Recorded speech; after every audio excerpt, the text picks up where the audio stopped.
әйелдерді сыйламайды қазақтың еркектерді. Өйткені біз құнымыз түсіріп бара жатырмыз, неге түсіреміз? Түсірмейміз. Былай жүріңдер. Маған жазбайды дейсіңдер ме әлеуметтік желіде? 1,5 миллион жігіт жазады маған. Олар жазғанда маған махаббат жазып отқан жоқ. Апай, сізбен сөйлессек, отбасы осындай мәселем болып тұр. Маған коуч, психолог керек жоқ. 1 сағат менімен кездесіп, шай ішіп, маған бір совет бересіз бе дейді. Мен айтамын, жоқ, мен отбасы психолог емеспін, мен жазушы журналистпін. Мен түйін сөзімді түйреп 1 минуттық контент етіп жасаймын. Сен де отбасылық психологқа сағатына 50 мың теңге бар. Маған 5 мың теңге единица салмайсың, саған жазбаймын. Қойшы айналайын. Өйткені әр нәрсенің өзінің жауабын беретін кәсіби маманы болады. Мен журналистпін, мен отбасылық психолог емеспін. Көрдіңіз ба? Ал енді ойбай маған жас жігіттер жазып жатыр екен деп мен де бүйтетін болсам, мен де кетемін. Бұл тәртіп. Сондықтан да қыздар, тәртіп болу керек. Тәртіпті біз өзіміз жасаймыз.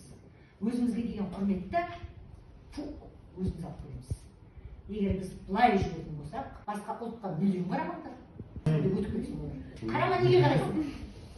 Біз өз-өзімізге жетіп жатырмыз. Біз өз-өзімізге, бір-бірімізге махаббат беруіміз керек. Бір-бірімізге ғашық болуымыз керек. Бір-бірімізді құрметтеуіміз керек. Өзіміздің санымызды өтуіміз керек. Біздің деген жеті атамызға деген қан тазалығымыз қандай? Бізге анау инфекция жұқпайды. Қанымыз мықты біздің. Елдің азаматтары қалай қызығады біздің қыздар. Не кетеді?